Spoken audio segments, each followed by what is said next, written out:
सरकार के विरुद्ध जो भी होगा कानूनी दायरे के अंदर वो रह के करेंगे। उनको यही कहना चाहेंगे कि कोई भी जंग है मर के नहीं जीती जाती, उठना पड़ेगा, सारे इकट्ठा हो, मरने की कोई जरूरत नहीं है।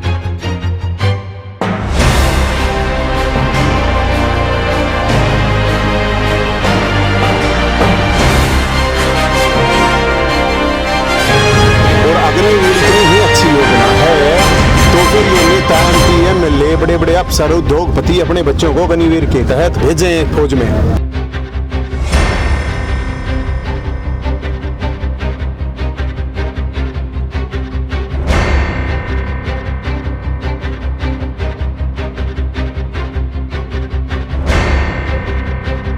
केंद्र सरकार की अग्निपथ योजना पर हंगामा बढ़ता जा रहा है।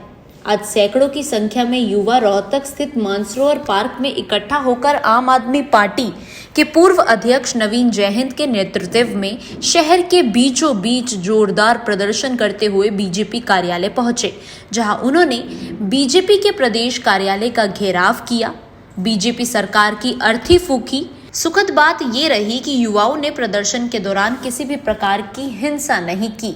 वही जोश में आकर सेना भर्ती नीति के विरोध में हिंसक नहीं बल्कि जोशीला तरीका अपनाते हुए युवा उसी अर्थी के सामने ही डिप्स लगाने शुरू कर दिए।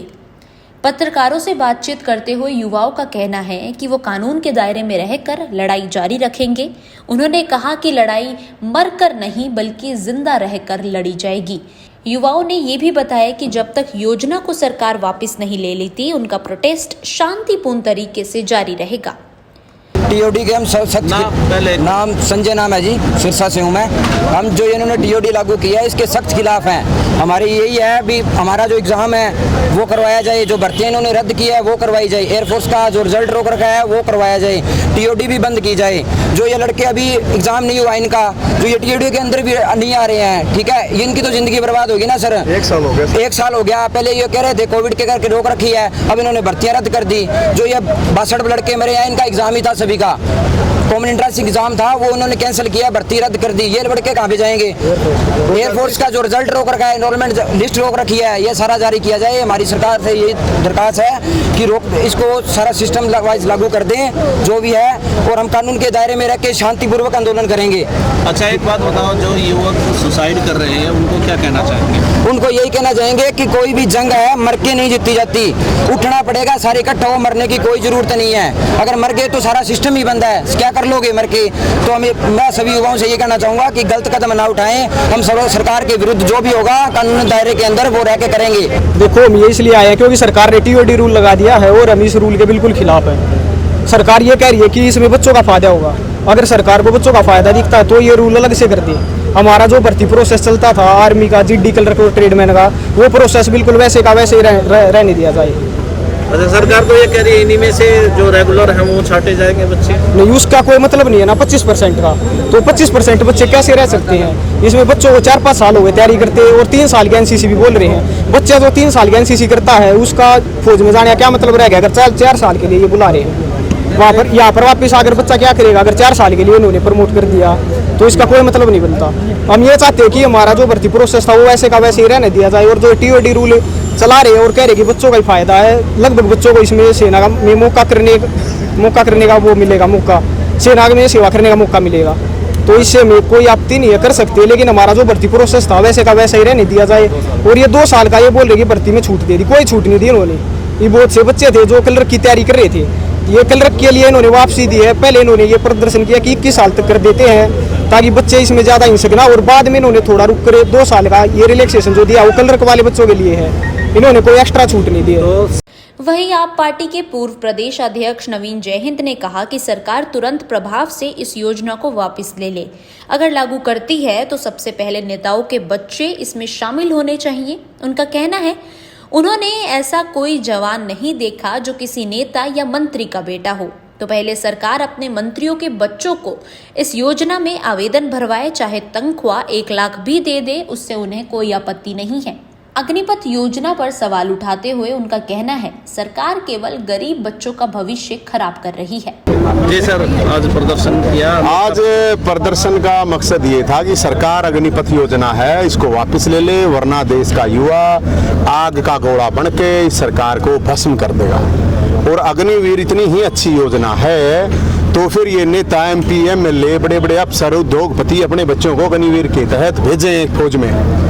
और हम ये मांग करते हैं इनके तो 10 साल की इनकी छूट दे दी जाए तो भी प्रॉब्लम नहीं है। और 30,000 की जगह नेताओं के बच्चों को 1 लाख रुपए तनख्वाह दी जाए तो भी प्रॉब्लम नहीं है। लेकिन ये जो गांव के लड़के हैं, गरीब किसान मजदूर के बेटे हैं, इनके साथ मजाक ना करें। 4 साल की ये ठेकेदारी प्रथा फौज के लिए बंद करें, हम तो ये कह रहे हैं। और पेंशन अगर बंद करनी है तो पहले नेताओं की पेंशन बंद होनी चाहिए, फिर उसके बाद फौजियों की होनी चाहिए। और ये लड़के 4 साल फ्री में सेवा करने के लिए तैयार हैं, लेकिन ये जिस तरह से मजाक किया जा रहा है कि 4 साल मतलब राजनेता की तो 80 साल तक की उम्र, 2-2, 3-3 पेंशन ले ले, और फौजियों को पेंशन भी नहीं। और फिर जो ये कह रहे हैं कि 10 लाख रुपए मिलेंगे, ये मिलेंगे, फौज का मतलब पैसा नहीं है, सिर्फ रोजगार नहीं है, वहाँ एक जुनून है। और सबसे बड़ा मामला आप समझिए, सोचिए, जो भर्तियों का प्रोसेस पूरा हो चुका था, लास्ट लिस्ट लगनी थी, उसको रद्द करने का क्या मतलब है? उसका कौन सा लॉजिक है? जो हजारों लाखों बच्चे अपने रिजल्ट का वेट कर रहे थे, उनको रद्द करने का क्या मतलब है? 2 साल से कोरोना था, तो कोरोना का सबको अगर रिलैक्सेशन मिला है, तो अगर इन बच्चों को एज रिलैक्सेशन मिल जाता तो क्या प्रॉब्लम थी? और मैं आपको जानकारी दे दूं, ये जो अभी रिलैक्सेशन दिया है इन्होंने 2 साल का, ये ऑलरेडी 23 साल थी, इन्होंने तो घटाई है अग्निपथ योजना के तहत। तो हम ये मांग करते हैं कि भाई अगर जिसको ये अब कह रहा है, एक मंत्री ने कहा कि हम देश के युवाओं को हीरा बनाना चाहते हैं। अरे तू हीरा अपने छोरी ने बना ले, इन तो जवान रहने दे, सिपाही रहने दे, कोई ना बनाना हीरा। देखा कभी कोई किसी नेता का बेटा शहीद होता? अच्छा नेताजी, सरकार ने ये कहा है कि योजना बहुत अच्छी है, युवाओं के लाभप्रद है, लेकिन भ्रम फैलाया जा रहा है। भ्रम फैलाया जा, बावड़े हैं ये, सारा देश बावड़ा है। अच्छी बात करो, भ्रम फैला जा है। ये तो किसान आंदोलन में भी है कि भ्रम फैला जा, क्यों उल्टा लिया मेरे? जूते भी खाए और प्याज भी खाए कि नहीं? 100 जूते और 100 प्याज खाए, कोई भ्रम फैलाया नहीं जा रहा। 4 साल में एक्स सर्विसमैन का कोटा नहीं मिलेगा, और जब एक्स सर्विसमैन का कोटा नहीं मिलेगा तो उसको कहीं पे नौकरी के लिए कोई मतलब नहीं है। एक्स सर्विसमैन की जो रिजर्वेशन है वो खत्म हो जाती है। ये बेवकूफ बना रही है सरकार, टेक्निकल शब्दों से खेल रही है, बड़ों खुश। अच्छा, सेना की तरफ से भी बयान आया है कि जल्दी नोटिफिकेशन जारी होगा और इसकी भर्ती की प्रक्रिया शुरू हो जाएगी। सरकार सेना को, सेना के अफसरों से प्रेस कॉन्फ्रेंस करवा के राजनीति कर रही है, सेना के ऊपर पूरी तरह से गलत है। मैं आप लोगों को बताऊं, इस योजना में नाश ही नाश है। इस योजना के द्वारा देश में कोई फौजी तो बनेगा नहीं, लेकिन गैंगस्टर और शूटर बनने की पूरी संभावना। शुक्रिया। हाँ, बुद्धिजीवी द्वारा ये कहा गया है कि जो सेना में भर्ती होते हैं वो युवा हिंसात्मक तरीका नहीं अपनाते हैं, सरकारी संपत्तियों को नुकसान नहीं पहुंचाते हैं, तो उस पर आपका क्या विचार है? देखिए, पहली बात तो कोई भी, अब आप ये बात रोहतक में देख रहे हो, कोई संपत्ति का नुकसान पहुंचाया किसी ने कुछ करा क्या? ये जो लोग कर रहे हैं, सेना जो उग्र अपने छात्र हैं उनको कहते हैं उग्र नौजवान, ये जो कह रहे हैं उपद्रवी है, ये शब्द ही गलत है। कोई नौकरी लगने के लिए, फौज में जाने के लिए खड़े हैं, और अब कुछ 4 पॉलिटिशियन लोग भेजना करवाओ गदर। ये सरकार के लोग ही ये गदर करवा रहे हैं। फौज में भर्ती होने वाले लड़के अपना शांतिपूर्ण तरीके से प्रदर्शन कर रहे हैं, लेकिन मैं ये बता रहा हूँ, ये अग्निवीर अपने बेटों को बनाए, पहले ये MP MLA मंत्री या उद्योगपति, ये अपने बेटों को कराएं। हीरा बनने की जरूरत नहीं है नौजवानों को, जवानी से। वहीं कानून व्यवस्था पर कड़ी निगरानी रखे पुलिस हेडक्वार्टर से ASP कृष्ण लोहचाब ने बताया कि एक विशेष टीम गठित की गई है, जिसमें पुलिस प्रशासन की चौकसी हर समय शरारती तत्वों पर है, ताकि कोई बेकाबू हालात पैदा ना हो सके। सुखद बात यह है कि रोहतक को पीसफुल प्रशासन ने कल अपील की, क्या मानते हैं? हाँ, हम समय समय पे हमने जितने भी हमारे कोचिंग सेंटर हैं जहाँ से बच्चे ये ट्रेनिंग ले रहे हैं भर्ती होने की, या जो अन्य जो शिक्षण संस्थान हैं, उनसे सभी से संपर्क किया हुआ है, और लगातार हमारे जो टीम है उनके संपर्क में है। और हमने सभी को एजुकेट किया है कि भी कानून की परिधि में रह के अपना धरना प्रदर्शन करें, जो भी उनका रोष है वो व्यक्त करें, लेकिन कानून व्यवस्था को हर हालत में बनाए रखें। और उनको एजुकेट करने का काफ़ी व्यापक उसका असर हुआ है। तो हमें उम्मीद है कि हमारे जो ज़िले में है ऐसे ही कानून व्यवस्था बनी रहेगी और शांति बनी रहेगी। तो हिंसात्मक घटनाएं कोई नहीं हुई अभी तक सर? नहीं, हमारे यहाँ कोई ऐसी सूचना नहीं है, अभी तक सारा पीसफुल है, शांति। अच्छा, लॉ एंड ऑर्डर मेंटेन करने के लिए कोई विशेष टीम का गठन किया गया है?